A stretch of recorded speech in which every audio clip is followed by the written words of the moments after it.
We are with Millie Silva, the Democratic candidate for Lieutenant Governor. Thank you for speaking with Blue Jersey. You would be only the second Lieutenant Governor in the state's history. What do you see as the role of the Lieutenant Governor?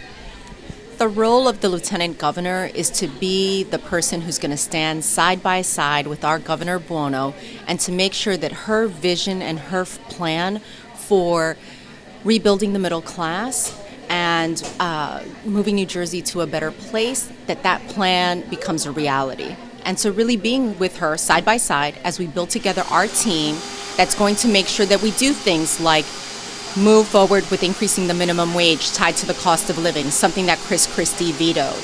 That we move forward with restoring the earned income tax credit, which really benefits working class people, which is something that Chris Christie cut. And making sure that we also do the work of connecting our universities and our businesses together to really make the plan for investing in the next generation of young people who are our future leaders for New Jersey. As a union leader, you have some expertise in healthcare. Do you see that as part of your role in a Buono administration? My experience as a union leader brings me the perspective of understanding the day-to-day struggles of working class and middle class families in a very real way.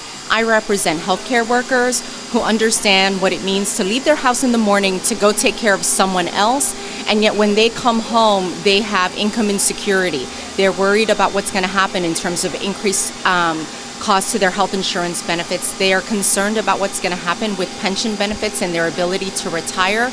And so I understand in a very real way what most New Jerseyans are feeling struggling under a Chris Christie administration, but also as a union executive, one of my roles is to bring both sides together, labor and management, and to get to the table and to negotiate deals where business can be competitive, but also the workers are going to get a fair shake. You're a relative newcomer to the world of elected politics, but everybody's got political heroes. Who are yours? Well, when I think about watching President Barack Obama become the president of our country and looking at the struggles and the campaign that he led and was something that I experienced not only knocking on doors and mobilizing people to vote in Philadelphia and in New Jersey, but also watching my children see this man become the president of our country and then start to have the conversation about what it would look like to also one day have a woman be the president of our country really has been an incredible moment for me as a woman and also as a mom, and so he's certainly one of my heroes. Looking at your predecessor, Kim Guadagno, do you think Chris Christie has prepared her to take over for governor, and should Christie win re-election and move on to his presidential campaign, is she qualified? Frankly, I don't know too much about Kim Guadagno and the work that she has been doing over the last 3 years with Governor Christie leading the state, but I can say to you that if her role and responsibilities have been about moving forward with Governor Christie's economic plan, then I would really question what this means for New Jersey, because Chris Christie has a failed economic record. We have 400,000 people in this state who are still looking for work. People have seen property taxes increases. He made choices about giving $2.1 billion in tax credits to corporations, while at the same time he forgot about everyday working people. If that's, and also when you take a look at the unemployment rate, we're lagging far behind in terms of our neighboring states, Pennsylvania, New York. When you think about how we're doing getting past this recession, where across the nation, 75% of the jobs that were lost have been recovered. In New York, not only did they recoup the job losses under the recession, but their net gains in terms of job creation. In New Jersey, we're lagging far behind. So if Kim's role has been to move forward Chris Christie's economic plan, I would say that it is a failed economic plan, and I would be very concerned about what it means for all of us in New Jersey. Several Democratic elected officials have endorsed Christie. After the election, how do we unify the party? I I think it's important that we remind ourselves of what our democratic values are as a party, that it is a party that needs to stand up for working people. It is a party that needs to be one that's inclusive, that understands that people need not only economic justice, but also social justice, so that when you look at issues around tuition equality, marriage inequality, we as a party have to be the ones that are taking the stand to bring people together. And so certainly once we elect Governor Buono, I think it will be that moment where we all come together and we move New Jersey forward. It's what everyone in New Jersey demands of us as leaders. Similarly, many labor unions have endorsed the Christie ticket. As a labor leader, why do you think that is?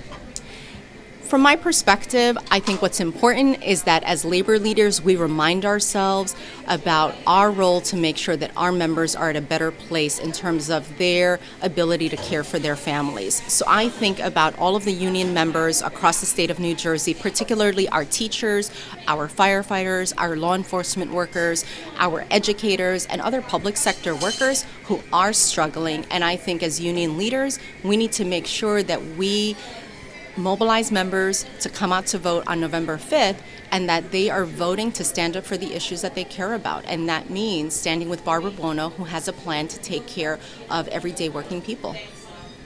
While the gap in the polls between Senator Buono and Governor Christie has been closing, it's closing slowly, and it's still a formidable gap. What will the Buono-Silva campaign be doing differently to accelerate the closing of that gap? Well, we are continuing to put together the resources that we need in order to compete and win in November.